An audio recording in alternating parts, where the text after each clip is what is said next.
مساء الخير. نعتذر أول شيء على التأخير. أهلا وسهلا فيكم مؤسسة عبد المحسن القطان، ويسعدنا أن نرحب بكم في فعالية إطلاق كتاب Relative Strangers بالشراكة مع إنسانيات رابطة الأنثروبولوجيين الفلسطينيين. يقدم هذا الكتاب قراءة انثوغرافية معمقة لحياة مجتمعات غجر الدوم في فلسطين والأردن من خلال دراسة ميدانية طويلة الأمد في القدس ورام الله وعمان. يسلط الضوء على الحياة اليومية في أحياء الطبقة العاملة تحت ظروف الحرب وعدم الاستقرار، ويقدم فهماً نقدياً لكيفية تشكل الاختلاف والهوية في منطقتنا، بعيداً عن الأطر المستوردة من تجارب أوروبا وأمريكا. يسعدني في هذه الأمسية استضافة الكاتب أربان روي، زميل أبحاث ما بعد الدكتوراه في برنامج ماري كوري في مركز ليبنتز للدراسات الشرقية الحديثة في برلين، حاصل على درجة الدكتوراه في الأنثروبولوجيا من جامعة جونز هوبكنز في الولايات المتحدة. إلى جانب كتابه Relative Strangers، شارك في تحرير كتاب نسيج حياكات حية من فلسطين الصادر حديثاً عن دار بلوتو بريس. يعد نسيج إصداراً متعدد التخصصات يجمع باحثين أكاديميين وشعراء وكتاب قصة ومعماريين وفنانين بصريين ودراماتولوجيين وغيرهم، ليسرد للمرة الأولى حكاية التعدد الفلسطيني، وهو أول مشروع كتابي صادر عن إنسانيات، وسينشر باللغة العربية لاحقاً هذا العام عن دار المتوسط. يركز بحثه الحالي على مفهوم التبشير في المسيحية العربية وخاصة في منطقة بلاد الشام. تحاوره في هذه الأمسية لورا عدوان، أستاذة مساعدة في كلية القدس بارد للفنون والعلوم، وعضو سابق في المجلس التنفيذي لمجموعة إنسانيات. حصلت على درجة الدكتوراه في الأنثروبولوجيا في جامعة بيرغن في النرويج، حيث تناول بحثها موظفين حكوميين عراقيين سابقين ومهنيين ماهرين تم تهجيرهم إلى الأردن. تركز أبحاثها الحالية على كيفية إعادة تشكيل إحدى المجتمعات البدوية الفلسطينية للمكان والحركة لمواجهة نزع الملكية، وكيف أن الآثار المستمرة للحياة البدوية تتحدى ممارسات الاستيطان الاستعماري الإسرائيلي وقواعد ترسيم الحدود في مساحة كانت بلا حدود. يحاوره أيضاً نجوان درويش، شاعر فلسطيني نشر 9 دواوين شعرية باللغة العربية وترجمت أعماله إلى أكثر من 20 لغة. وصفت دار نيويورك ريفيو بوكس التي نشرت الترجمة الإنجليزية لديوانه Nothing More to Lose و Exhausted on the Cross بأنه واحدة من أبرز شعراء اللغة العربية. نال عدة جوائز مرموقة، من بينها جائزة سارة ماغوير في المملكة المتحدة، جائزة تشيلينتو الدولية في إيطاليا، والجائزة الكبرى للشعر الأجنبي في فرنسا. قبل أن نبدأ نود إعلامكم أن الترجمة الفورية متوفرة، كما يمكنكم الحصول على نسخة من الكتاب في الخارج، وسيفتح باب النقاش للجمهور في نهاية الجلسة. بتمنى تحطوا تليفوناتكم على الصامت عشان ما يصير ضجة. شكرا لحضوركم، نتمنى لكم أمسية ممتعة.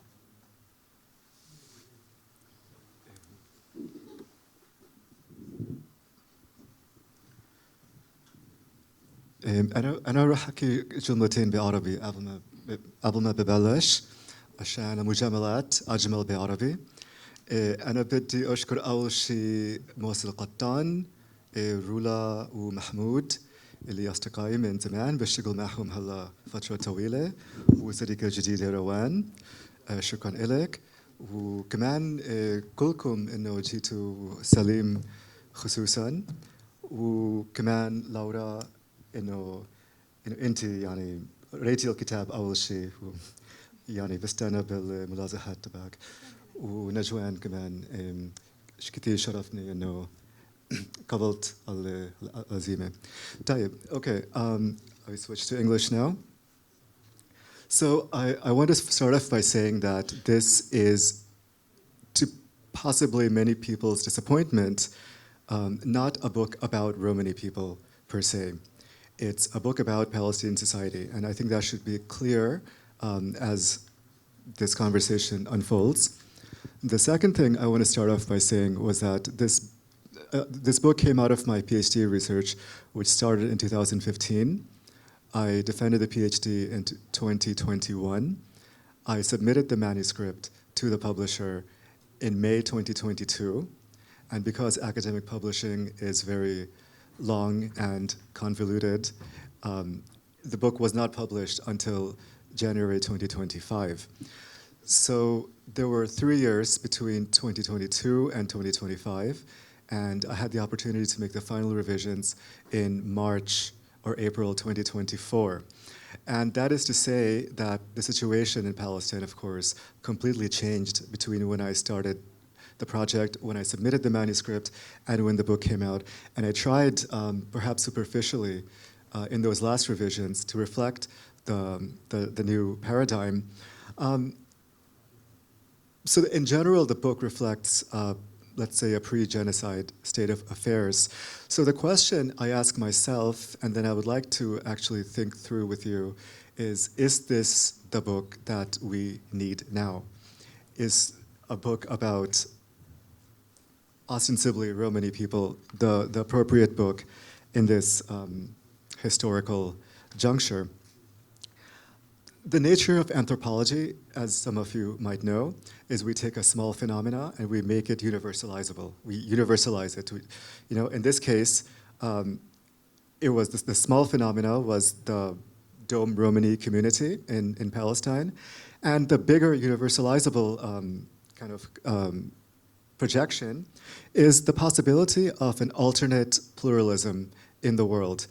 And I don't mean that in terms of this Arab-Jew kind of thing, but actually a something older, pre-colonial form of coexistence that I think is a story worth telling from the Bilad al-Sham and Palestine especially. But with the genocide, of course, the local phenomena becomes the universalizable phenomena, and that conceptual gap closes. So this is the difficulty that I think I'm struggling with this book coming out right now. But I would like to kind of think through about what genocide really is, because I think it's actually relevant to this book. Genocide is genocide. Side meaning to kill. Homicide is to kill a man, homicide. Genocide is to kill a genos. And genos in Greek, it means species, but with that species you get things like genus, race, and so forth. And in Latin, genus becomes gens. And with gens, we get things like gene or genre, which is a kind of thing, gender, which is also a kind of thing. And it's interesting that Arabic jins mean some of these things, but we think it's a coincidence. There's probably no etymological relation, but it is interesting. The jins and gens, they sound so similar. Arguably the first book of anthropology, written by Henry Louis Morgan in 1868, dealt exclusively with the concept of gens. So the first work of anthropology was about the gens, and genealogy became a major early theme in anthropological research. So all of this is to say that genocide is actually a bona fide anthropological problem. And it's a problem of kinship theory, especially, because anthropology begins with the gens, and genocide is the killing of the gens. So what does it mean, actually, to kill a gens? I would like to talk, this is not in the book, but it's very related. In November 2023, in those surreal early months of the war, of the genocide, I remember reading in the news that there was a bombing in a school in Saftawi in Jabalia, Osama ibn Zaid school. And this was when about 500 people a day, give or take, were dying. So this was a considerably minor incident. I think there were like 40 casualties. And it caught my eye because I had been planning to go to Saftawi at late October 2023. I was trying to get a permit. It would have worked out through an NGO, and of course it didn't happen.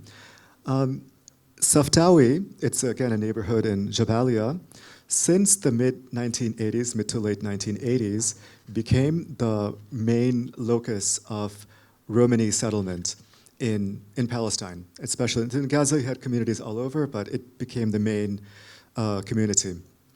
And before that, Romanis in Gaza lived in an area near Shati camp called the Hart al-Nawar, which is still called Hart al-Nawar, even though there are no Romanis there anymore. And they lived in these temporary shanty structures called barakiyat. We get a really nice portrait of this community in the film Hikayat al-Jawahir al-Thalathe by Michel Khleifi, which I believe came out in 1994. And it shows this community living in the Barakiyat in Shati camp during the first Intifada in the early 1990s. But in fact, this is a historical distortion because by the time that is portrayed in the film, they had already moved to Saftawi.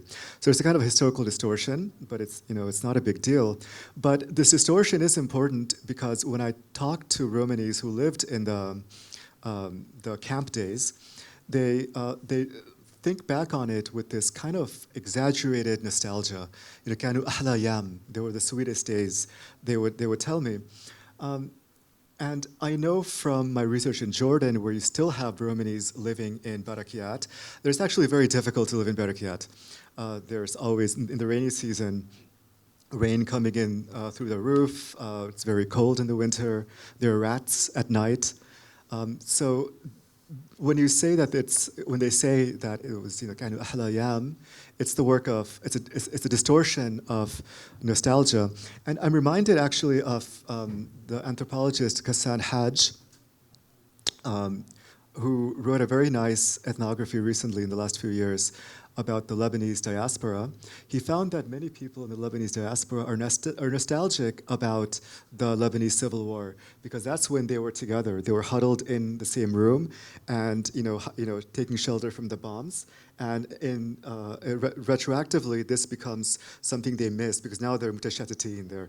They're in Australia, America, Paris, Lebanon. So nostalgia does very interesting things to how we remember historical events. But of course, this sweetness of living through the bombing in the Lebanese Civil War is not going to be found in any historical archive.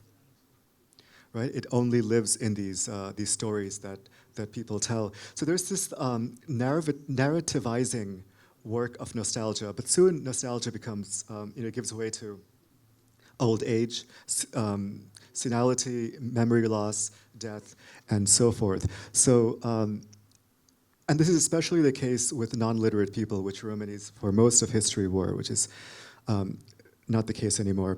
So all of this is to say that there's a certain kind of narrative that escapes the archive, but does find a place in narratives and stories that people tell and in art. But the antiquity of this archival void is considerable. Romani characters first appear in Arabic literature in the 8th century in Iraq. You find Romani characters in works by Al-Jahiz, Ibn al-Muqaffa. By the 10th century, they're quite common in the maqamat literature. They have a kind of a special place in Fatimid Cairo between the 10th and the 12th century. So Romani characters, again, they were kind of a feature of Arabic literature from the beginning of Arabic as a literary language. However, when we look at sociological studies of Arab society, take, for example, and I talk about this in the book, Ibn Khaldun's, which is 14th century, famous typology of Arab society, they're not there. So Ibn Khaldun had this three-part division of Arab society into Bedouin, Falahin, and the city dwellers, the Ahl al-Mudun, the Madaniyin. But we know, again, from the literary sources that there were Romani people all over the place, and also the area from the Balkan Peninsula to the Persian Gulf is one of the predominant zones of pastoral nomadism in the world. So not just Romani people, but all kinds of nomadic groups lived and moved through this region. So why couldn't Ibn Khaldun see them? And the solution that I offer, and maybe this can be up for debate, is because they didn't own property. If you look at his division, of course, the Ahl Mudun, they had their businesses, their homes, and so forth. The Falahin in this region, especially, unlike in European feudalism, had the Musha, this system of collective land ownership. So the peasants were not landless, unlike in European feudalism. And the Badu had and still have dira, which is informal tribal. They were seasonally nomadic, but they had informal tribal land ownership agreements, the dira. And anyway, the ghanam, the flocks, are quite valuable, and we can consider that a kind of property. But the Romanis had nothing. And it is because of this, I think, that they've been excluded from these kind of sociological archives of Arab society. And this is not exclusive to here. We also find this with the ancient Greeks.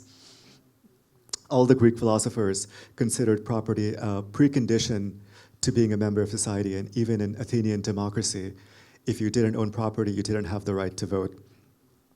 And by the way, this is just kind of an aside.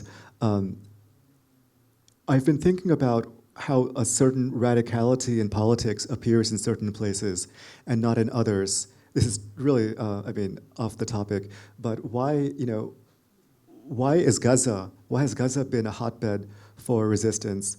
Why has Jenin camp been a hotbed of resistance, but not Jenin city? And I think it's because when you don't have properties, these are areas with large refugee concentrations, you're outside the established mode of the political order, and you look to this kind of radicality outside the established framework. And this also, I think, explains a lot of well, I don't want to get into it, but explains something about, let's say, the Romani sensibility. So Saftawi, going back to Saftawi, in the mid to late 1980s, Romani started purchasing property for the first time in their history in Palestine. But this attempt to settle permanently was undone by the siege of Gaza in 2007 and the wars that followed. And about half the community left Gaza, and I'll talk about that in a second. And in fact, Saftawi now is undone completely by the bombing. So I wonder what will happen to this period that existed for about 30 years when there was a Romani permanent settlement in Gaza. Perhaps it'll become a rumor or a legend or a story. It'll probably not exist in any archive. Maybe you will write a poem about it, Najwan, but maybe the place name will stay behind. But this is what I mean about the narrativizing longue durée as opposed to the historical archival longue durée. But the void of the archive manifests also in another way. So somebody I will call Sammy, Dom Romani from Saftawi, who I never met in person, but I'd been in touch with him for several years over a video call. I'm quite intimate with his family. Was killed he was struck by a shrapnel in November 2023. So he followed the evacuation orders. He, with his wife and 2 kids, took refuge with a relative in Khan Yunis, and while he was sleeping, a piece of shrapnel came in through the wall, and he died instantly. Now, I'm quite intimate with Sammy's family, most of whom are in the Ramallah area now, some of whom were invited to come tonight, but did not come, it seems. And after the siege started in 2007, like many families from Gaza, there's been a mass exodus to the West Bank. As some of you probably know, these migrations often tear families apart. So it'll be something like a mother and 2 of the kids finding a way to come to the West Bank, the father and 2 of the kids staying behind, hoping to be reunited at some point. If they are reunited, maybe the father will get deported back to Gaza. So these are very kind of difficult migrations, but Romani people, because of having this intergenerational knowledge of subverting borders, were particularly skilled at this. And I would say about half the Jalia, the community from Gaza, is now in the West Bank. Now, when you come to the West Bank, of course, the main problem they would have is their ID. They have the Gaza IDs, not the West Bank ID. And very often, they're able to change the ID to the West Bank ID, which, as you probably know, is not so easy to do. It helps to have connections in Fatah to do this. And some of the community did have very good connections in Fatah. Sami, however, was a member of the Jabhat Shabia, the PFLP, a communist nationalist. I don't know to what extent, but I've seen photos, and he was clearly a member. And what is interesting to me, and what I want to stress, is that Sami's membership in the Jabhat Shabia worked against his practical interests. of finding a way to migrate to the West Bank. So it was an ideological, political commitment, and this undoes everything that is written about Romani communities in the past 100 years, which is not much, which is that they are not political.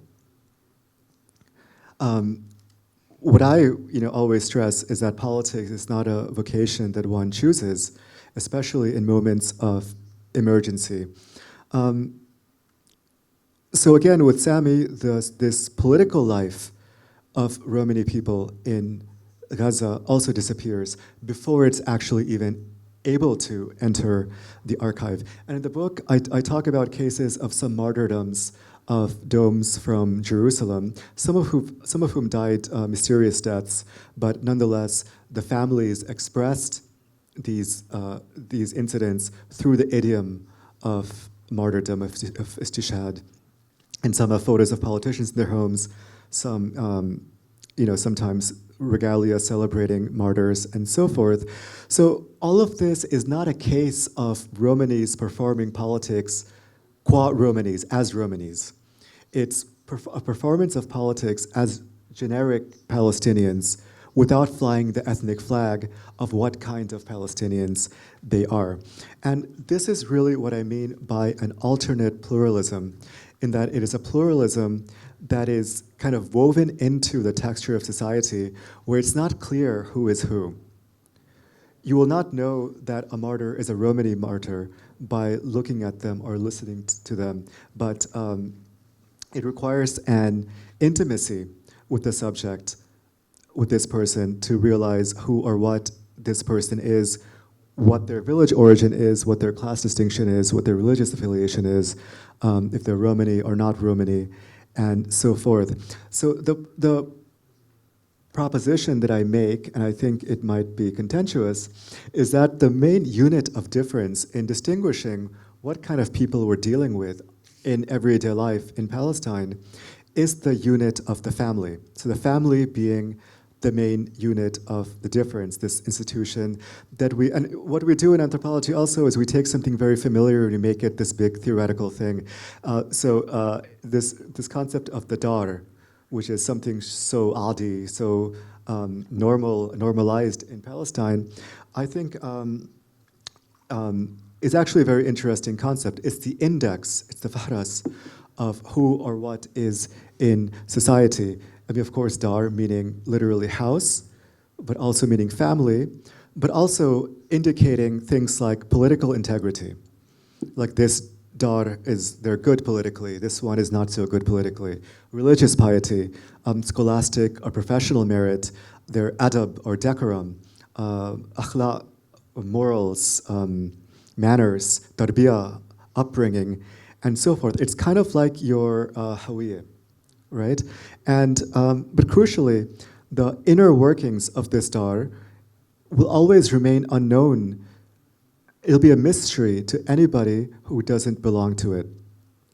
So it's a distinction that is nurtured in the crevices of society, not something that extrudes out from society. It's so the Romani family here, I argue, it belongs to this universe of families. It's a distinction that is nurtured by the crevices of the society, in the most intimate way, which is the family or the dar. And we can talk more about this later. The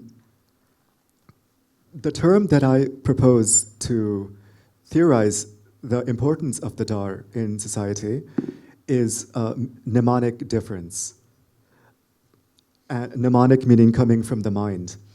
And it's something I adapt from Ashish Nandi. Ashish Nandi is a very important Indian post-colonial thinker.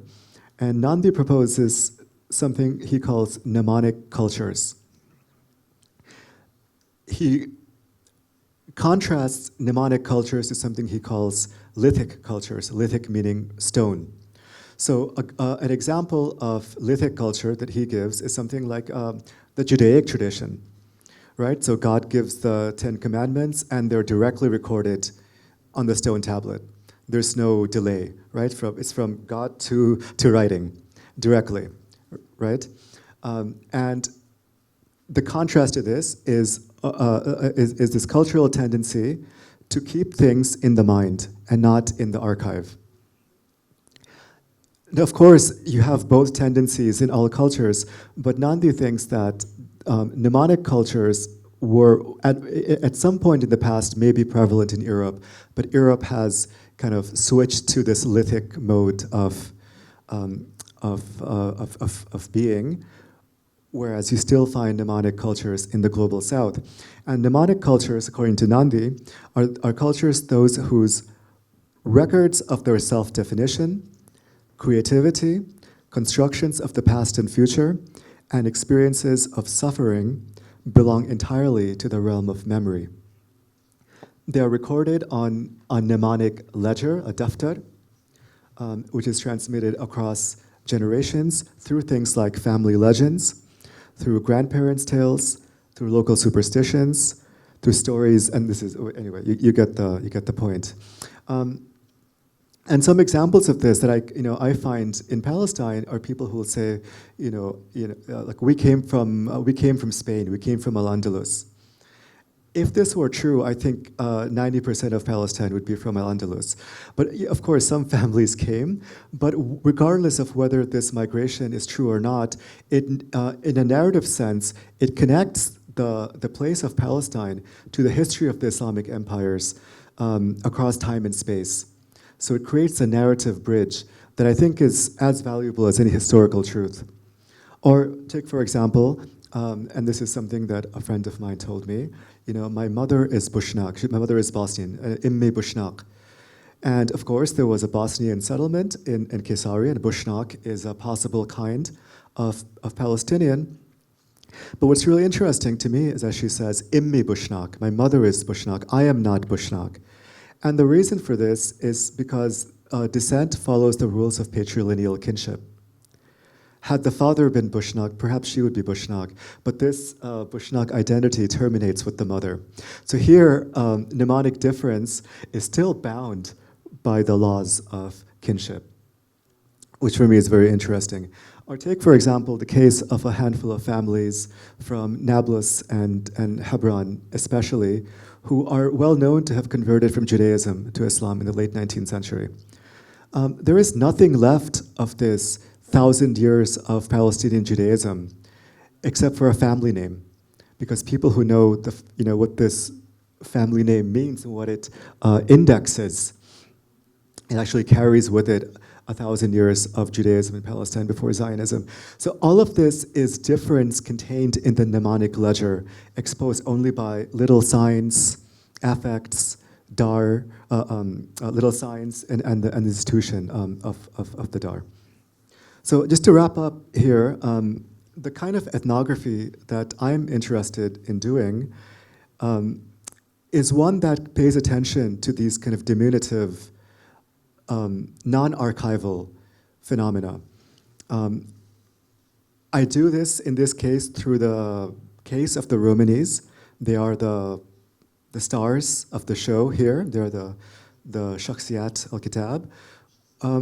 But really, what I'm really interested in is systems-level political events like Nakba, Nakse, the Gaza Wars, the Intifadas, and how that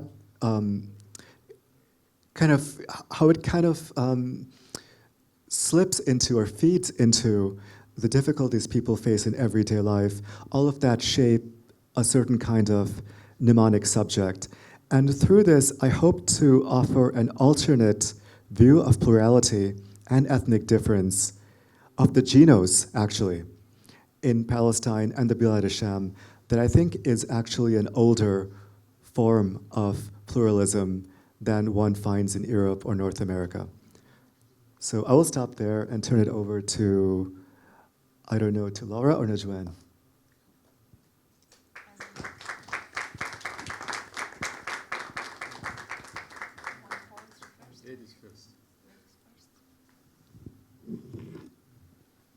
Okay, thank you very much. And thanks to all who organized this, to Al-Qattan and the Society of Palestinian Anthropologists إنسانيات. ومساء الخير للجميع. شايفين بعض الوجوه بنعرفها. مرحبا بيني. I just noticed you. And everyone, Dr. Salim والجميع. Okay, and thanks, big thanks to Arpan for inviting me to read his work, which is very interesting, as you have seen, as he presented. And I don't know if you noticed, you can see it, Relative Strangers is a remarkable contribution, not only to understand the under-researched Romani people, a community that is almost invisible in Palestine. When I first met Arpan during Insaniyat conference in 2019, and I asked him what is his research on. I didn't know that Romani or Doms exist in Palestine. I learned it from him. Of course, we see them, but we don't think about them as a community. We also, as he mentioned, as Arpan mentioned, we don't see them in the literature, in the research. But also this book, as we just heard, is an opportunity to learn about Palestinians' lives and struggles with ongoing wars and historical events that shaped and continue to reshape the Palestinians' presence and absence here. This book, as Arpan just mentioned, after long years of work, was released in 2025 during this genocidal war on Gaza. While we mourn the death and witness the destruction of many aspects of Palestinians' life. And it's an intellectually engaged work connecting theory with rich ethnographic description and narratives that invite us as scholars here, or maybe interested readers, to reflect deeply on possibilities of living and moving, because Roman people, they move, the Doms, in increasingly fragmented Palestine. In this book, we know that in the Palestinian literature or research, especially ethnographic research and political science or sociology, there is a dominance on the questions of identity, power, and agency, whether it is labeled as resilience, sumud, or resistance. Kinship is a less common analytical perspective. We know some researchers who worked on transnational Palestinian migrants in Latin America, for example, and they used kinship theory like Rivera. And we know also that there are some ethnographers who worked more on the family relations in relation to refugee families in Lebanon and in Jordan, Jean Klein and Julie Petit. But here, in this specific work by Arpan, we see this rich conceptualization of Eldar. He is using Eldar as a rich concept to explain the logic of Dom's settlement in Jerusalem and beyond, and not only as a place, but also as ethical actions centered around kinship relations by focusing on the human experience and how ordinary life retains a certain continuity. In his journey with the Romani family, or as part of the Palestinian family, Eldar or al-family, the family, as a unit of study by, in his case, he poses an interesting question that I see this question timely and relevant today. he poses more than one question, but this is one of them related to his analytical concept of al-dar. What does it mean to belong to a house or a dar in spite of territorial fragmentation? What we witness today, the ongoing dispossession and fragmentation in Gaza and also in the West Bank. So we see and we learn that domes as an example or as part of the Palestinian family, like other Palestinian families, transcended national borders after a series of expulsions. Especially he referred to this group in Al-Ramle and Yafa, who later after 1948 were centered in Gaza and Jerusalem. And beyond that, after 1967, there are other waves of domes who moved to Jordan, and Arpan followed them through his friends here in Palestine. So this is a very interesting approach to study alterity and difference. Specifically, your question on strangeness and how this difference is hosted or sometimes not hosted in the Palestinian society by focusing on what you just explained, the mnemonic culture or difference by Ashish Nandi, rather than the more tangible material archives or what Nandi describes as the enactment of memory in the everyday life.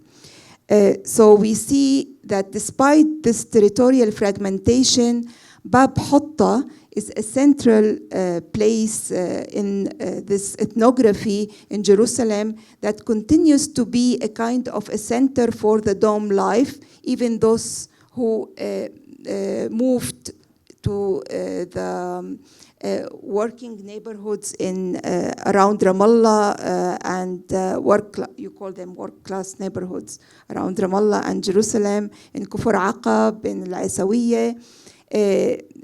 Still Bab Hotta in Jerusalem is a kind of a center for their life and is presented as an ethical space where members of the Dom families meet in critical life moments of death and family hardships or political emergency. So I would rather make it more conversational and will ask Arpan few questions based on my reading of your rich ethnography. And the first one is on difference. So specifically when you talk about the Dom martyrs, we are able to see more clearly الشهداء. We are able to see in your research the invisible Dom family through your rich description of their settlement in Bab Hotta and other working class peripheral districts in Jerusalem and Ramallah, and the narratives that you share by some of your friends on about their kins and family members, specifically the elder brother. We can see also the point that you want to make, as you expressed several times in your book, how the Dom family is a microcosm of the Palestinian family. And your ethnography explains how these external factors that we lived during al-Nakba, al-Naksa, another Nakba now, like the wars and urbanization reshaped the lives of the Doms in Jerusalem and other localities they moved to. What is less visible is how Doms perceive the neighboring Palestinian families, the Palestinians, one of the striking moments for me, and I think for others who will hopefully read the book, was the stories you shared about al-Shuhada, the martyrs, under the title of Forgettable Death, the story of Abu Shahid and others, where the question of difference is expressed in the underattended funeral of a Dom martyr, and the narratives that you share and you show how grief in these martyrs' cases are restricted to the private space. Rather than we know, and it's described, you bring here other anthropologists, how martyr funerals, especially in Jerusalem, have social and political significance. So my question is how the Dom families reacted or react to these and similar moments of neglect and discrimination, not only by the native community in Al-Asawiya where Abu Shahid was, in this case, but also by the Palestinian Authority and the Palestinian society in general. Thanks for your comments, Laura. So I think it's difficult to answer this question without explaining the whole story, which I get into in the book. But basically, to summarize what she's talking about, it's the case of somebody who was killed by the Israeli military, a Dom man from Essaouira, under kind of mysterious circumstances. And the family expressed this mysterious death through the idiom of martyrdom, whereas he did not get the kind of communal support that martyrs usually get. And I discuss this in the book, and I make some, I discuss a bit about why this might be the case. But what's most interesting for me is that it was regardless expressed through the idiom of martyrdom, even though it was a mysterious death. And in fact, this is something that I'm interested in general.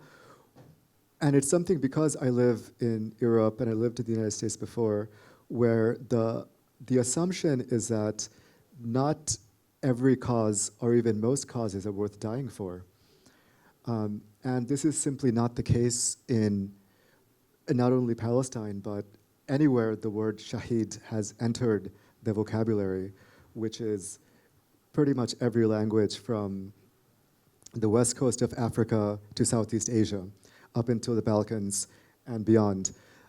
So what I'm most interested in is not why his funeral was under-attended, but why he was a martyr, even though it wasn't a clear case of political resistance. It probably wasn't political resistance. It was a mysterious death. So what is the power of martyrdom that interpolates, brings one in these in Palestine and beyond? And as you probably know, I'm really interested in the etymology of martyr and shahid, and maybe we can talk about that if you want, but maybe I'll leave it there. Yes, and you refer there to other meanings of shaheed that you mentioned were reduced to the Western meaning in the European sense of the martyr, such as the beloved in the Persian philosophy. So it will be interesting if you want to speak more to this. Yeah, I mean, just very briefly, I think, so in the Quran, actually, shaheed doesn't appear. I mean, you have shahid, but not shaheed. Shaheed comes later in the extra Quranic literature, and we think it probably came from Christianity, because in Greek, martyr, which meant martur, which meant witness, actually made that semantic shift to martyr, and the same happened with shahid, from shahid to shahid. And it's very interesting that all the languages in the world, or most of them that were deeply influenced by Arabic, from Persian, Turkish, all the Indian languages and so forth, usually they didn't pick up shahid. There's usually an indigenous or non-Arabic word for the witness, but almost always, with possibly a few exceptions, shahid is shahid. So the martyr is borrowed from Arabic. So there is something irresistible about the concept of martyrdom in these, Islamist or societies that have been greatly influenced by Islam. Mm-hmm. Thank you. Okay, to go back to your use of Eldar, which is not very common in Palestinian ethnographies, to focus on Levi-Strauss concept of the house society. And I could see how it was helpful in this sense, specifically when you talk about the dar as public and private categories of reproduction, not only the reproduction of social and economic categories, and you referred to Ibn Khaldun here, where he mentioned al-Hadar wal-Badu, but he didn't mention the DOMs. But also, your focus on al-Dar gives you this possibility to produce this ethnography on the DOMs by looking at the reproduction of the mnemonic matters like identity, ethics, and political belonging. And I wanted to, it explains very well the Dom's life in Jerusalem and beyond, and seems generative in the Palestinian context. And in light of your study of Dom's alterity and difference, this is more from a broader perspective. How can such concepts as Levi-Strauss house society or broader debates on kinship and ethics by Marshall Salins, Michel Lambeck, that you are using, help us make sense of the emerging forms of difference and sameness in the Arab region that is becoming increasingly fragmented due to the weakness of the central state institutions, whether it is in Iraq or Syria. So do you think that this concept can be also useful because you are now doing research among Syrians and Iraqis to study other communities around us and how they are fragmented? This is such an interesting question. So one thing we should remember when we talk about these classical anthropological studies is that they were working in very they're in pockets of society that didn't have strong central authority. Maybe they belonged to, so Evans Pritchard was researching in British Sudan. He doesn't mention the British at all, but he was working as a part of the colonial enterprise. But the pockets of British Sudan he was working with were largely self-managed, and same with Levi-Strauss. Levi-Strauss, most of his research was not done by himself. He used other people's data. But they were working, largely speaking, in self-managed, we can even maybe use anarchistic societies that didn't have strong central authority. So I think what's useful for these old anthropological concepts, or how they're useful in what I'm trying to do, is I'm trying to look at the non-official. So in spite of the strong state, and so this is, does that make sense? Like, if I'm trying to look for the non-official, the non-centralized, non-institutionalized, maybe it's actually useful to go back to people who were studying these pockets of society that were outside of centralized control. Mm-hmm. And particularly interesting is this collective ethics of Dom kinship and how it's embodied in Al-Dar and Al-Hara, Harat al-Nawar in Bab Hotta, that plays a central role in the Domani kinship bond.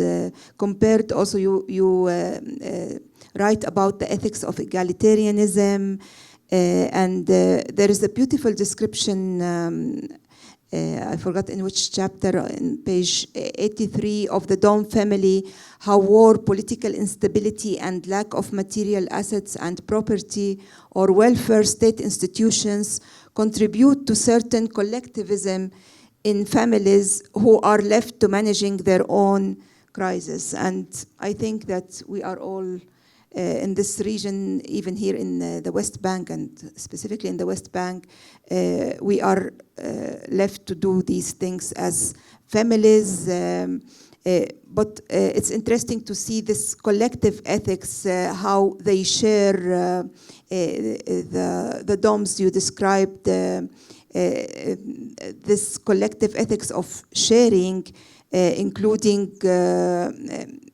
your description, which I don't think if we are doing this research, we would be encouraged to write about begging, what is left, or one of the characteristics, tasawwul.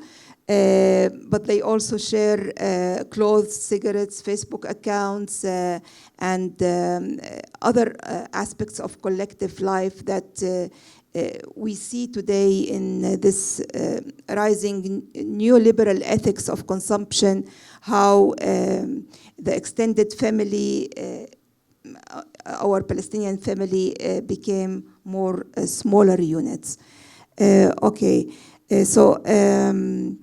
You also mentioned, speaking of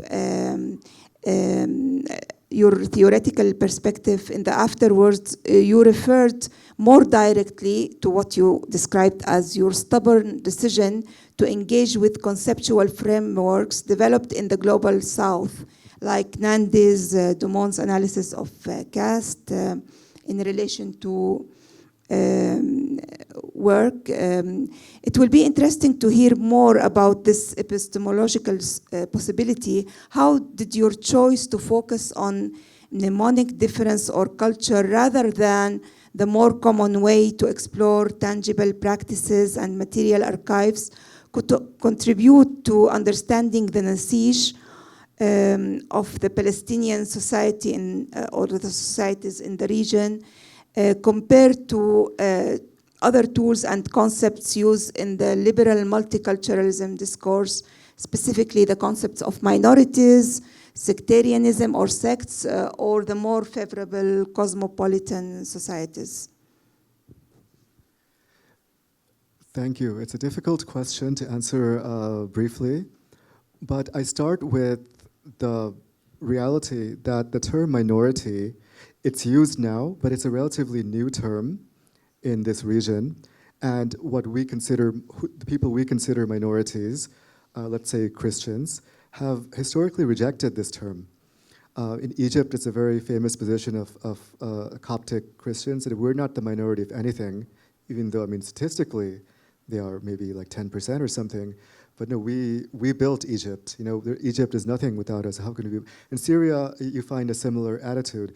So if the minorities themselves are rejecting the concept of being a minority, how can we take this as a starting point?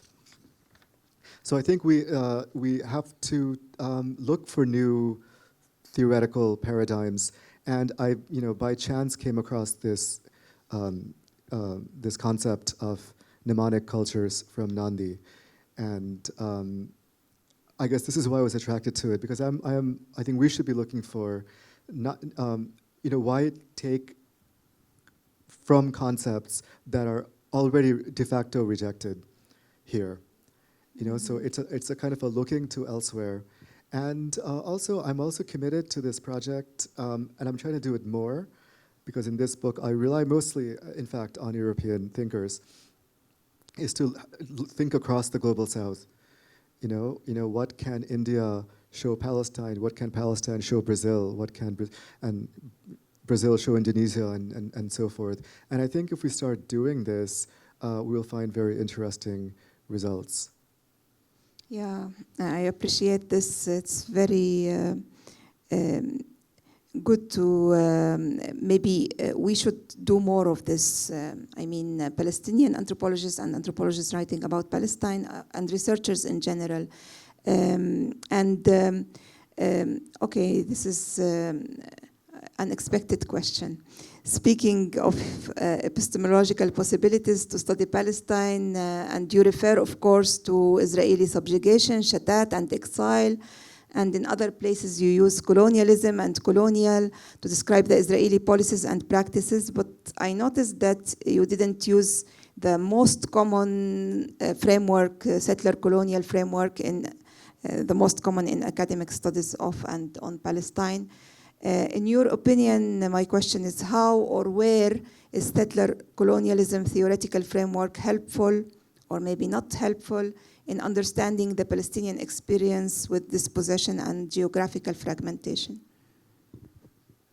I take it as a starting point, not the, I really appreciate the settler colonial framework, and obviously this is the reality, but I take it as a point of departure, not the point of arrival. And you will notice, actually, there are no Israelis in this book. Mm-hmm. I think the only Israeli I mention is a security guard. at this music center in Jerusalem where the Dome kids practice music. I can't yes. remember any other Israeli. So they're not. They're kind of. They are in the shadow. Yeah, so they're Some in the shadows stories. somehow. But yeah, I take it as a point of departure, and it's it's very important that anthropologists and others have developed this, have made it possible, where I can write a book about Palestine and not use the settler colonial framework, because I take it as the given. Okay, thank you. Okay, I'm almost done, sorry. Thank you.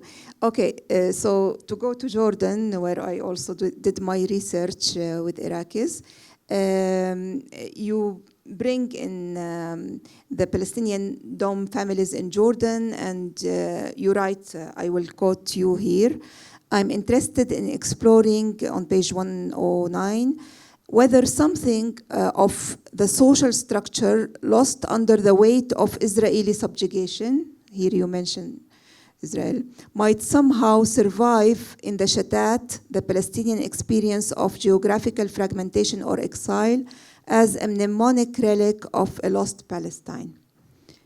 This is a very interesting question that I think requires more detailed description of the lives of the domes in Jordan. You didn't tell us about the relationship with other domes, but I know that your focus was more on the Palestinian domes in Jordan and their narratives.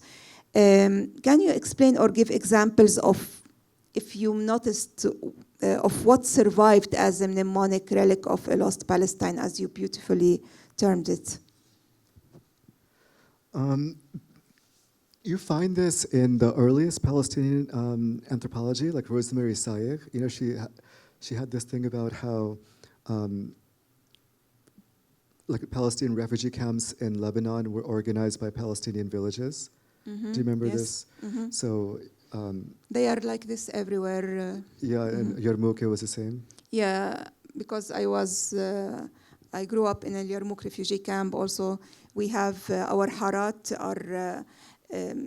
we have the Palestinian map in Al-Harat of Yarmouk. Yeah, we used to have. It doesn't exist anymore. So this would be an example of a mnemonic relic where you recreate the lost homeland elsewhere. I mean, there's some material. It's not exactly mnemonic, but it's material also. But you find the same thing also with domes. So there's an area of Amman called Jisr al-Nawar in al-Hashimi, Shamali, and they're domes from Bab Hatta. And domes from Bab Hatta, they settle with other domes from Bab Hatta, not with domes from anywhere else. So this is also, there's always this, you know, and then you find families in Jisr al-Nawar that are no longer in Jerusalem, because the ones who left, well, either they left completely, or the ones who stayed married into the bigger families. So this is kind of what I mean. Like this, the social organization exists more. What was here before exists more in the Shatat than it does in Palestine, because of, you know, for obvious reasons. Also, language, Domari language, is going to die in Jerusalem in a matter of years. Only very old people still speak it. Domari language is an Indo-European language that is related to Romani languages in Europe, although it has more Arabic and Kurdish vocabulary. But in Jordan, you have certain neighborhoods where kids speak it as a first language. So so for example, if we want to reconstruct the sociolinguistics of Palestinian Domari, it has to be done In Jordan? in Jordan. And Lebanon, I have no idea. There are Domes from the north who fled to Lebanon, but there's no research about them. Yeah, I appreciate your attention to dialects and the features of some Bedouin or other Syrian dialect. You refer to how they use mu for no, compared to, we don't use mu as Palestinians. Okay, so you claim that this came from Syria, with them from Syria. Okay, my last question, Najwan, sorry for speaking long, is more on methodology, and I think what distinguishes your work, because I teach now a course on the methodology of social sciences, qualitative research methodology, methodologically is the relaxed pace that we feel, getting to know the people by developing intimate relations, and we can appreciate also how intimate friendships and your participant presence in the life of DOMs from different generations helped you understand various aspects of this difference and alterity as lived by this community in Palestine. It's also interesting to read your description of how bonds are formed in your Chevrolet car. It's an old Chevrolet car. It's, that you used, and how research can or should be reciprocal. So we don't only take, we also share with, and give our, you call them interlocutors or our friends in the research, and how you could be useful for them as you did by giving rights to work, to their work, school, hospital, and family. And you learned more about them also, and paying visits to relatives and their families in Amman on their behalf. It's very interesting. In addition to your participation, Arpan is also a musician. He plays guitar and nai. So his participation in a youth music program where he could develop relationships with Dom youth outside of the sphere of the family. والمختار, and in-depth understanding how it came from other non-DOM participants like school principals, social workers, and doctors. So we appreciate all the work that you did. And my last question is, you refer in the introduction of this book to the complete overhaul that the Palestinian family is currently undergoing with the genocide on Gaza and the ethnic cleansing of the West Bank that demands serious ethnographic theorizing, not only data collection.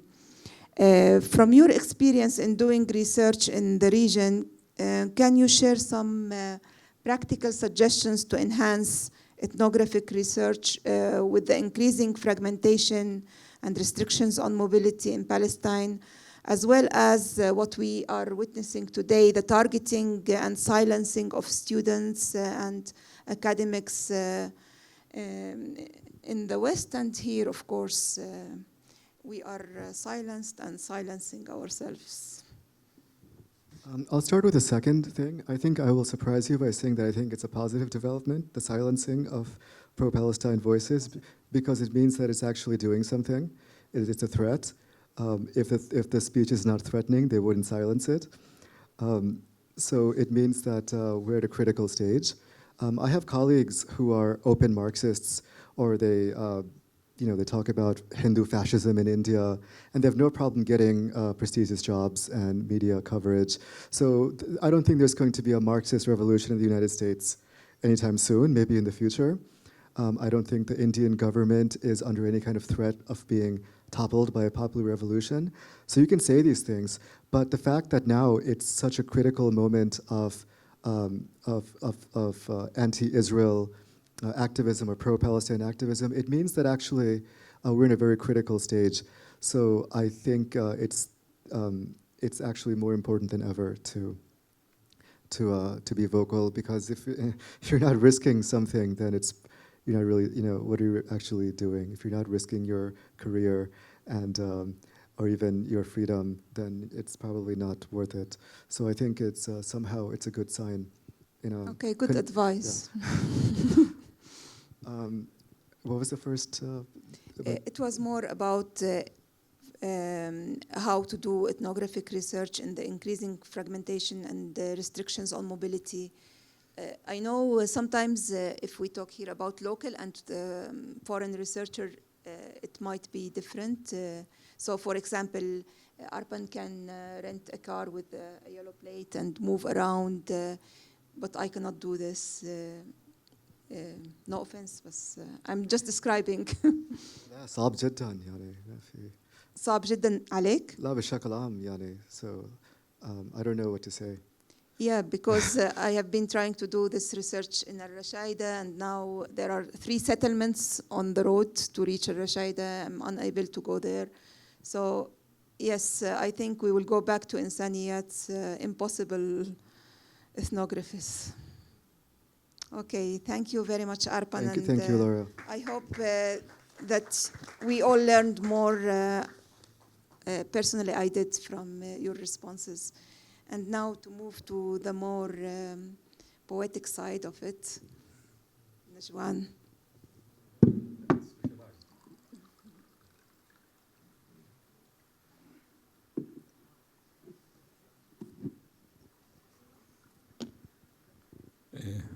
شكرا لورا، شكرا جميعا، وشكرا خاصة لأربان لدعوتي لأكون في إطلاق هذا الكتاب رغم عدم تخصصي. يعني الكتاب أساسا في علم الاجتماع والأنثروبولوجي وأنا مجرد قارئ في هذا المجال، وقبلت لأنه صديق دعاني، وأيضا تصادف أنه الموضوع الذي يدور حول الكتاب هو واحد من اهتماماتي الراهنة. يعني حين اتصل بي أربن يحكي لي عن الكتاب وعن كذا، كنت مشغول في سؤال يتعلق بالآتي: غجر القدس اللي كانوا بيغنوا وين أغانيهم راحت؟ وليش ما غنوش أغاني غجرية؟ ليش جميل العاص مثلا ما غنى أغاني، ما عنده غناء غجري إطلاقا تقريبا، صار يغني أغاني للدولة الأردنية. ونفس الشيء فوصلت لنتيجة أنه طبعا التلفزيون الأردني هو اللي منع الغجر أنهم يغنوا، لأنه خلاهم يغنوا الأغاني البدوية اللي تتلائم مع نشوء النظام الجديد. يعني إحدى القصص التي تذكرها زوجة جميل العاص أنه في يوم من الأيام رئيس الوزراء صحي من النوم وقرر يكتب أغنية هو وقائد الجيش، وبعثوا سيارة لاعتقال جميل العاص من أجل أن يلحنها. وشيء مؤسف حقيقة، لأنه جميل العاص برأيي فنان عظيم وما عبر عن أغانيه. له أغنية واحدة بس فيها شيء غجري، لما بيعزف بزق تنطلق روحه الغجرية وبيعمل شيء خاص، وأغاني قليلة جدا جدا جدا اللي كان يغني فيها ذاتيته الشخصية. فهذا الشيء تزامن مع اتصال أربان فيه، وهيك فحسيت نفسي شريك في موضوع الكتاب، في اهتمام موضوع الكتاب. وأيضا من الأشياء الجميلة اللي هو الكتاب الآخر اللي هو نسيج، اللي أربان أحد محرريه أيضا طلب مني قصيدة لهذا الكتاب، وكانت منشورة في أحد الكتب ونشرها، وعنوانها بطاقة هوية، وهي هوية فلسطينية، بس مش الهوية الفلسطينية كما تحب أن تقدم نفسها. هي هوية اللي هي نتيجة كل هذا الخليط اللي مر على فلسطين ومر على القدس تحديدا، لأن القدس هي أكثر نقطة فيها هويات بفلسطين. بالنسبة لموضوع الكتاب كان عندي شعورين متناقضين نحوه. من جهة أنا مع الكتاب ومع الثيري تبعته، لأنه يعني لو ننظر للكتاب بواحد من معانيه مثلا، أنه يسأل سؤال أساسي، أنه كيف للاختلاف أن يستمر في عالم ينحو إلى التماثل. يعني ممكن اعتبار الكتاب يعني مرافعة في احترام الاختلاف، وهو شيء عظيم، وهو جزء من قوة الهوية الفلسطينية إلى آخره، إلى كل الكلام الذي نقوله. ولكن في نفس الوقت بآخر 20 سنة تحول موضوع الهويات الفرعية إلى مرض فلسطيني. في مدينة مثل القدس استيقظ أهل القدس في يوم من الأيام ليكتشفوا أنهم أصحاب هويات فرعية. صار عندنا مثلا الجالية الإفريقية صاروا أفارقة، استيقظوا من النوم أصبحوا إفريقيين. والأرمن إحنا طول عمرنا أرمن، وإيش كمان يعني يعني حتى وناس صحوا اكتشفوا حالهم أتراك وعلقوا صورة علم تركيا وأردوغان.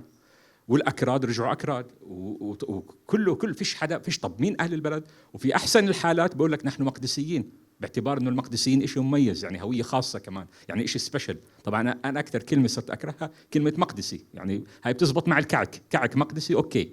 بس انه يعني فطب وين فلسطين؟ وين الهويه العربيه؟ انا بحكي قصدي الهويه بالمعنى الثقافي، مش بالمعنى العرقي. فيش شيء اسمه هويه عربيه بالمعنى العرقي. فبرايي هذا الشيء كله تداعيات ما بعد اوسلو. صار في شعور انه ما عاد في مشروع يعني قومي، وما عاد في مشروع وطني حتى، فصار في التفات للهويات الفرعيه، وتحولت هاي الهويات صناعه جديده لفكره الجاليات والطوائف، وصرنا نحن جاليات نبحث عن جهه ننتسب اليها بس مش لهون يعني، وكل حدا بدور له على جاليه بالدنيا. ففي هذا البعد المرضي، لكن هذا البعد المرضي لا يلغي الأطروحة العظيمة اللي بقدمها الكتاب، الاهتمام بالمكونات. هلا كلمة أقليات هاي مسبة، أنا بعتبرها شتيمة، لأنه حتى لو في مواطن واحد يجب أن لا يقبل أن يسمى أقلية. فهاي المكونات المجتمعية اللي بتكون منها أي مجتمع، كل ما تعددت هاي المكونات بصير مجتمع أقوى. يعني أنا حتى على مستوى الكتاب الأدبية في بعض الأحيان بقول مثلا أنه التنوع اللي موجود في فلسطين هو السبب أنه الكتابة الفلسطينية لها قيمة في الدنيا. يعني لو نحن مثلا مكون عرقي أو مكون ثقافي واحد فقط بفلسطين لما كان عندنا شعر مهم. هذه نظريتي. في البلدان التي عملت نوع من التطهير الهوياتي لم تنتج أدبا مهما. يعني حتى البلدان اللي عملت تطهير كتابها المهمين هم اللي أعادوا الاعتبار للهويات الأخرى المكبوتة والمسكوت عنها. بلد مثل إسبانيا غارسيا لوركا ما كانش فيه يكون أهم شاعر بزمنه لولا انتباهه للهوية العربية المكبوتة أو المطهرة عرقيا في بلد متخلف في ذلك الوقت ومنغلق على نفسه مثل إسبانيا في ذلك الوقت. فنرجع لأطروحة الكتاب.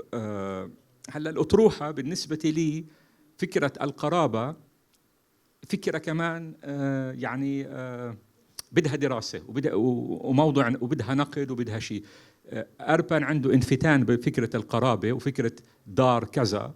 بالنسبة لي أنا هذا أسوأ ما يحصل في المجتمع الفلسطيني، إنه بطل عنا أي شيء نشترك فيه إلا الدار. يعني ما عاد في أفكار، ما عاد في قضايا، صار إنه بدي أشترك مع دار فلان ودار فلان وأنا من دار فلان. شو هالحكي؟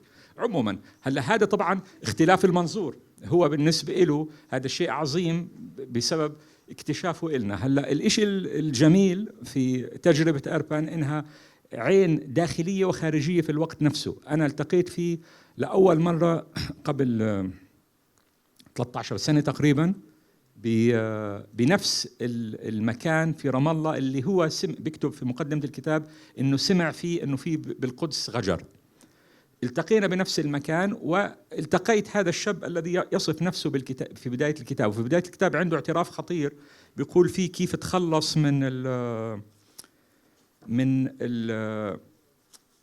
من شو بسميها هو، بيقول هون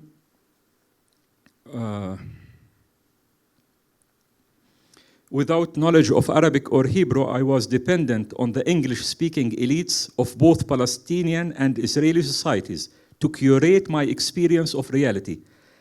And I, in turn, mostly reproduced their views, turning my attention to Romanic kinship, for instance, and moving away from areas more إلى آخره.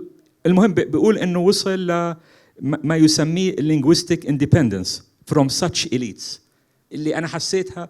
وهذا تقدم. لما بعدين حكى معي بالعربي دهشت وحسيت إنه عمل نقلة مهمة كباحث وأيضا كإنسان وكمهتم بالعالم، لأنه هذه البابل تبعت الإليتس تبعت المنطقة اللي بتعيد إنتاج نفس الأفكار ونفس السرديات واللغة المعقمة اللي موجهة للأجانب غالباً، اللي بتذكرني أنا بسميها لغة قناة 6. زمان بالتلفزيون كان عندنا التلفزيون الأردني بيجي على رقم 3، وعلى قناة 6 في تلفزيون للأجانب، في مذيعة بتقرأ النشرات بالإنجليزي، والنشرات معدة بالإنجليزي بشكل مضحك هيك، وقال هاي للأجانب والإليت بيحضروها في ذلك الوقت.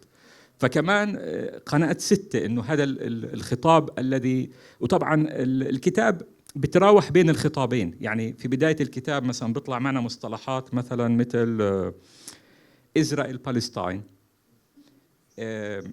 a site of conflict, Israeli role, Arab-Israeli conflict.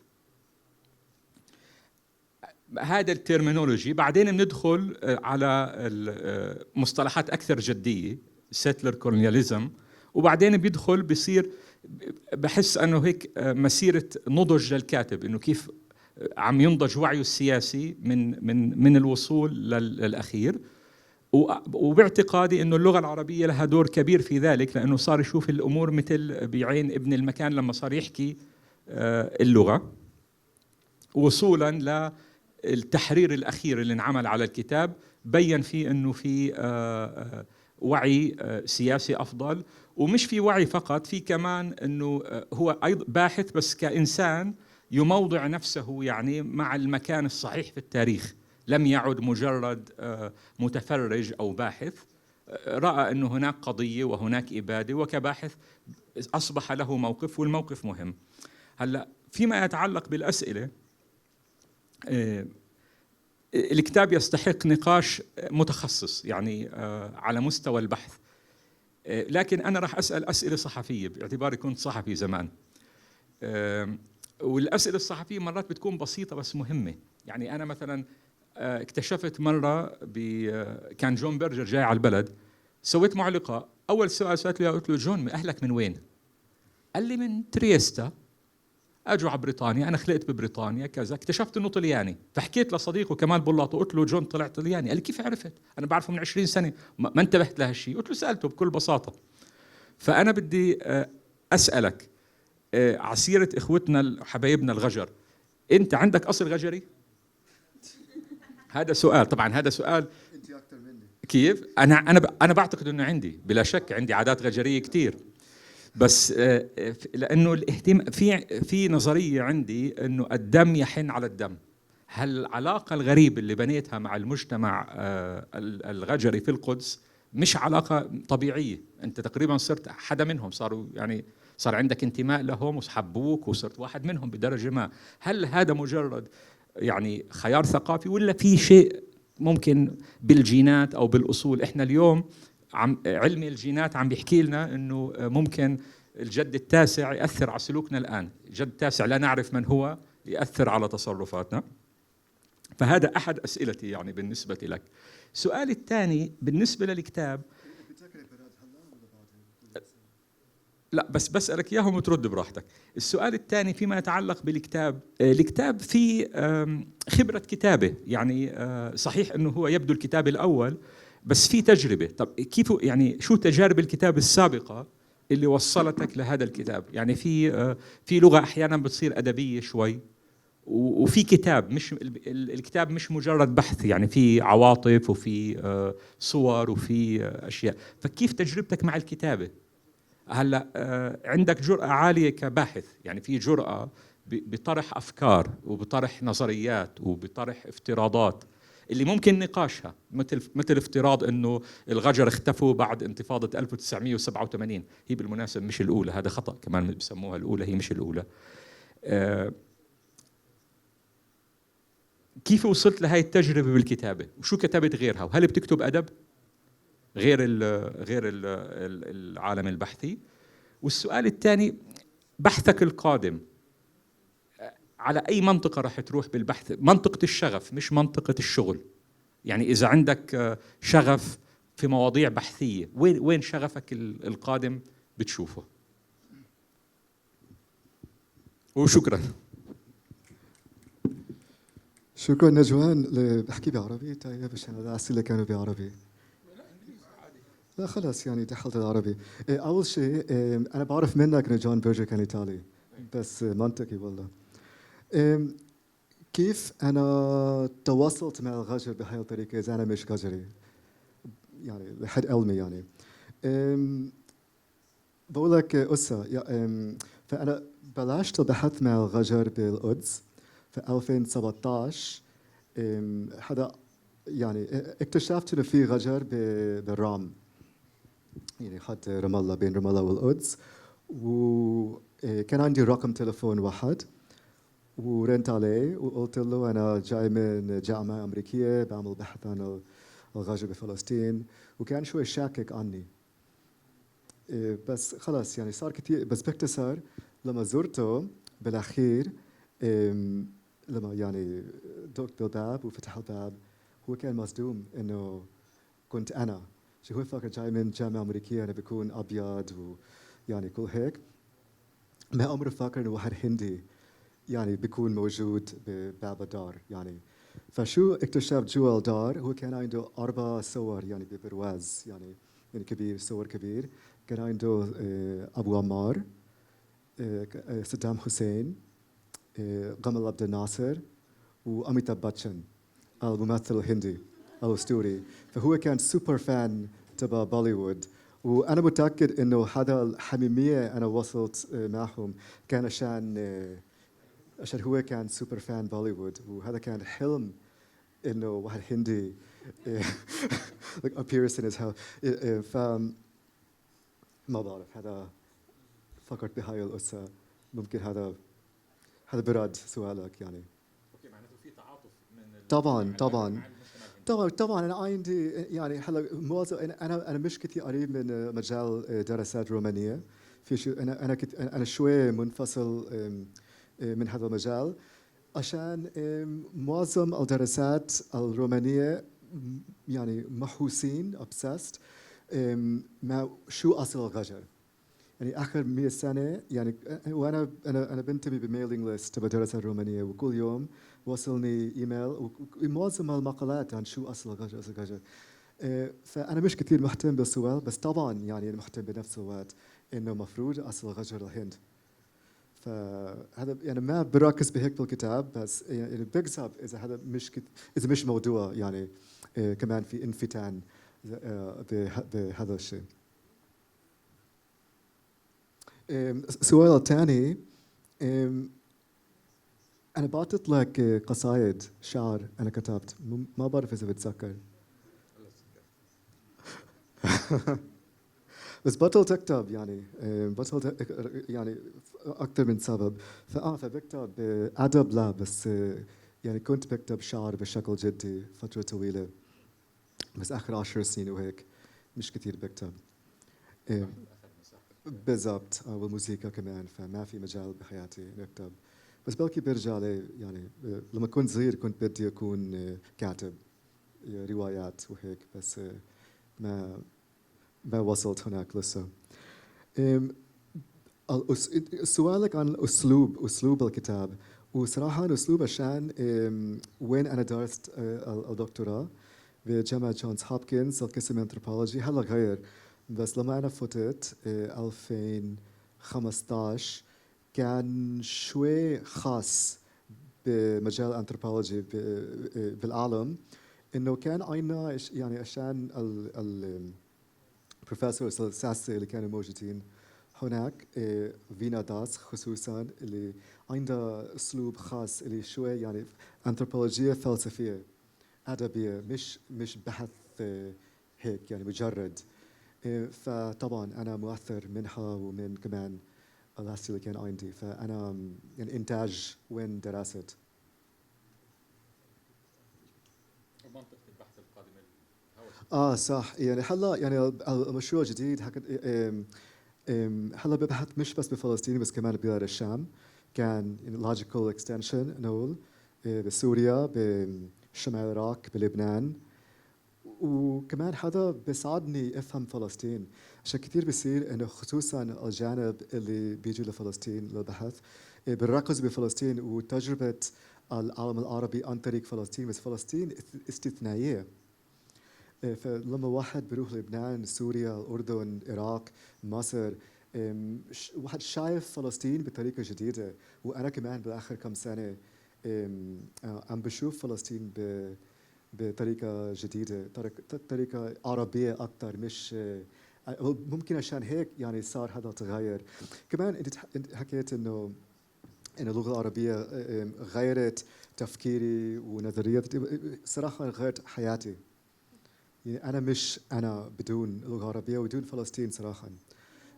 يعني جزء كبير من آخر 13 سنة بحياتي أنا كنت هون ومعكم، وأنا مين أنا عشانكم يعني.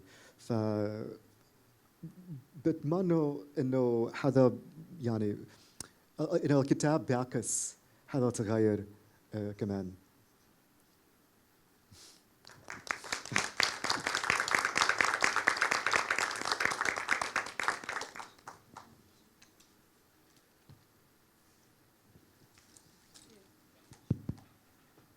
إذا في حدا عنده سؤال.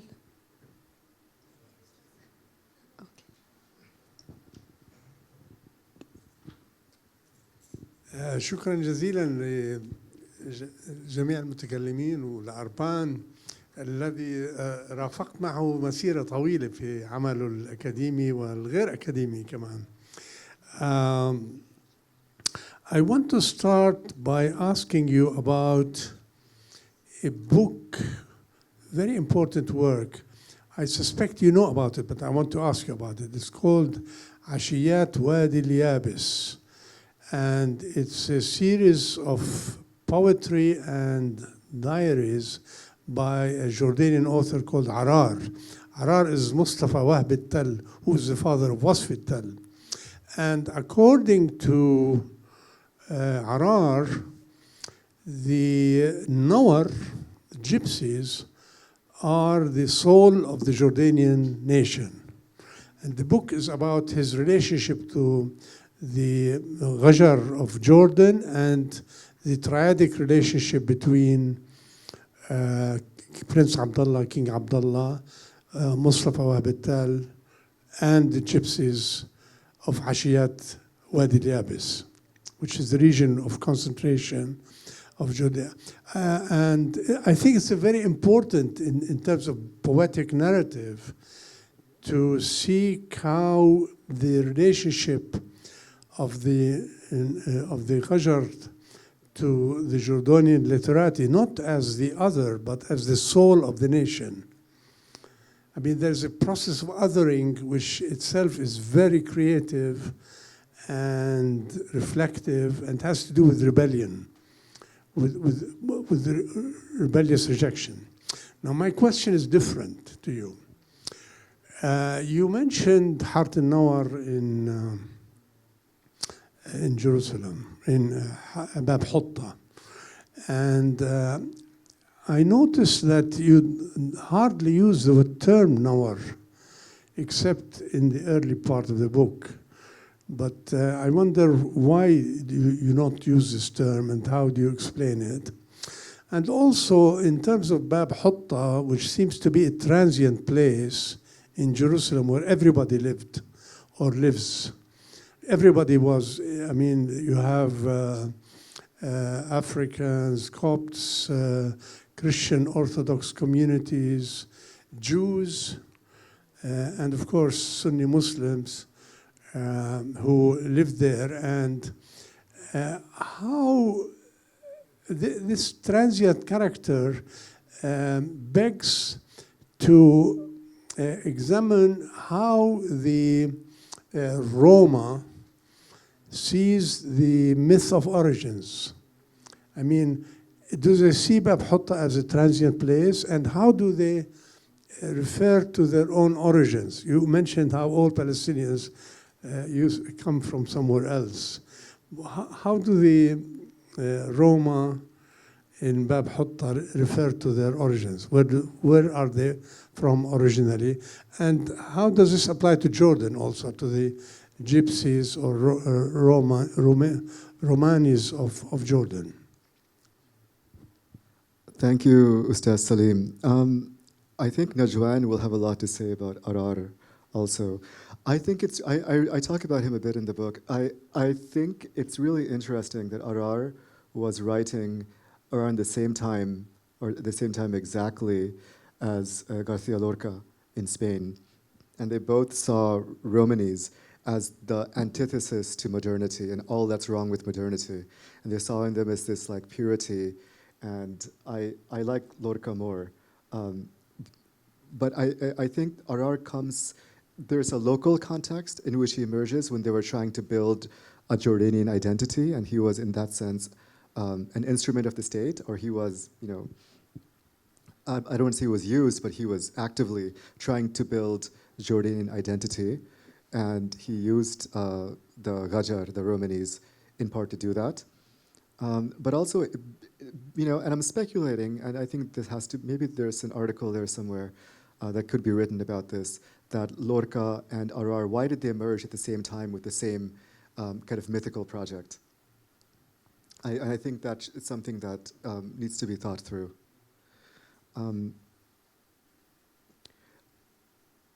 There's the first chapter of the book is about Bab Hatta, so I will defer my details about Bab Hatta.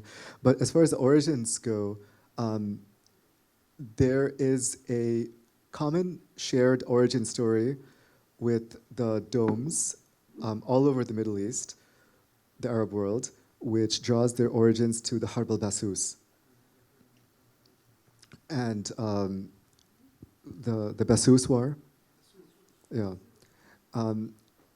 But there was this kind of the exile of some of the personage from the Basus War. But in Jerusalem, there is a special local origin story, which is that they came with Salah ad-Din's army to liberate Jerusalem from the Crusaders, and that Salah ad-Din was a Nuri, which they justify because we know he was Kurdi, he was Kurdish. So there's actually in the literature there's some confusion about Kurdish and Romani people in the Romani studies literature, especially in the Arab world, partly because Kurd was a generic term for nomadic people in medieval Arabic, in addition to the ethno-linguistic group of Kurdish people. And to this day, there are small communities of Akrad Romanis in Palestine and bigger communities in Jordan. These are Akrad, not Kurds like from Kurdistan, but it's a kind of Romani group. So there's some kind of confusion. So they are able to say, because of this confusion, that Salah ad-Din was Nuri, and the name Nawar comes from Nur ad-Din Zenki. But the two origin stories, they coexist. So you don't find this Salah ad-Din, Nur ad-Din story in Jordan, for example. It's local to Jerusalem. But so many Palestinians also claim to have come with Salah ad-Din's troops. So in this way, they've become Palestinianized through kind of adopting the Salah ad-Din origin story. And some of them also, they adopt the Indian origin story, which there's considerable, and again, I really don't like to get into this, but there is a lot of linguistic evidence that Domari language is a Northwest Indian language. And those who accept this are also able to coexist with this origin and also the Harb al-Basus origin and the Salah ad-Din origin. They don't really come into conflict because this is how myth works. Do you want to say something about Arar?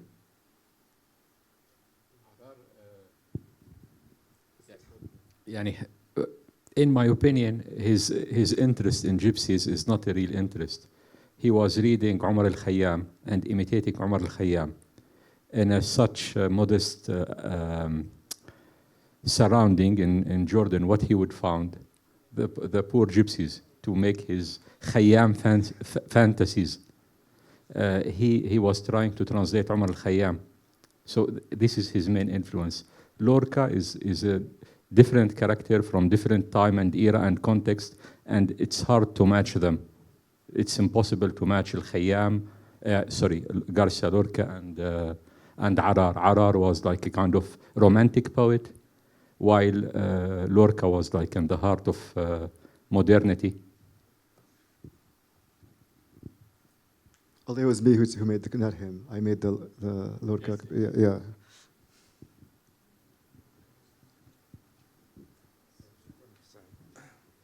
طيب أنا اسمي محمود عبان. أنا كثير بدي أشكرك لأنه خليتني أغوص كثير بذكائي.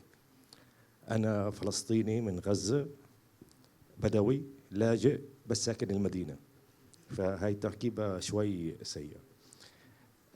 بتذكر وأنا صغير كنا في شارع الثلاثيني ساكنين، شارع الجلاء بياخد غزة من الجنوب إلى الشمال، فكنا بنقطع شارع عمر المختار بالبسكليتات، بعدين شارع الوحدة، ونوصل جمعية شبان مسيحية وين كنا بنحب نلعب، بعدين في هضبة بنطلعها أو تبة بعدها في حارة العبيد، وبعدها في حارة النوار.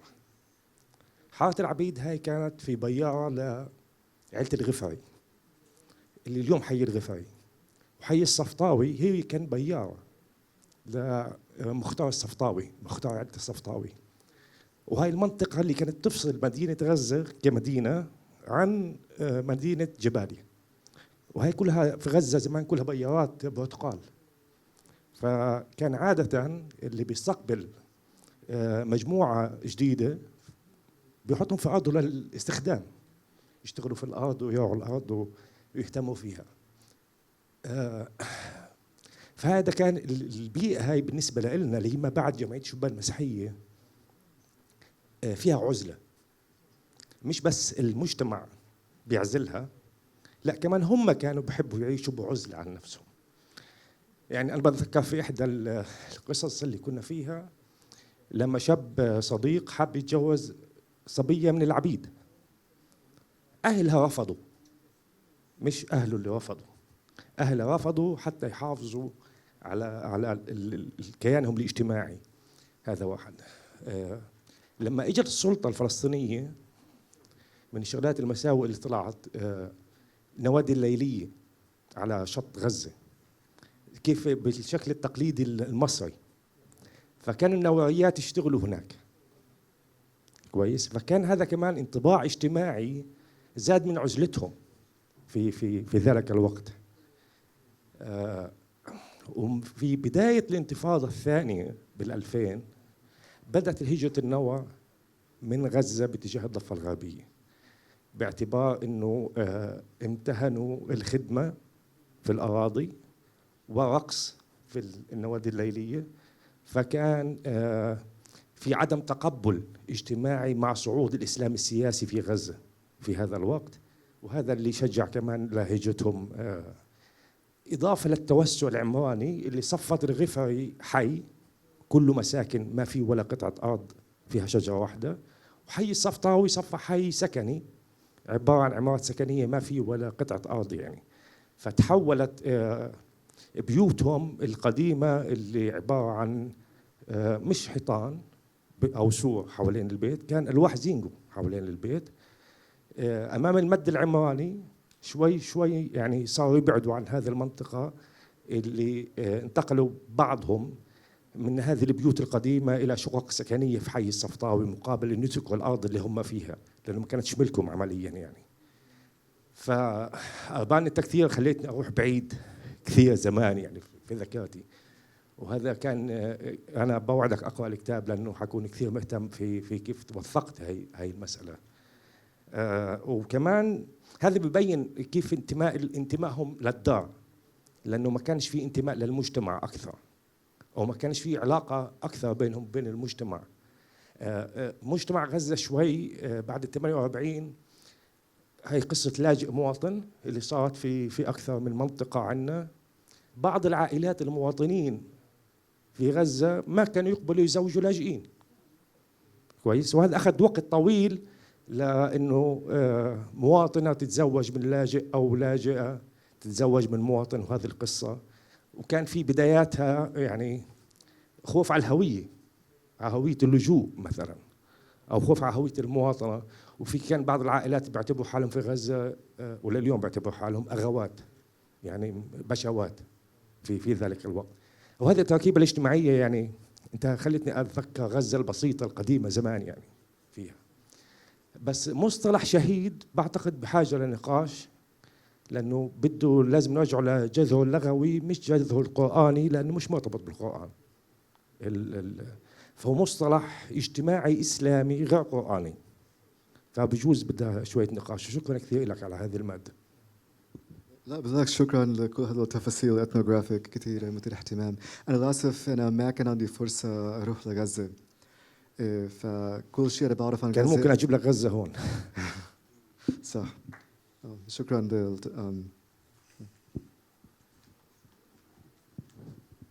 حدا بحب يسأل كمان؟ اوكي شكرا. بتحب تختم ولا؟ شكرا لكم. وإلك وإلكم لرولا ومحمود وروان وعابد.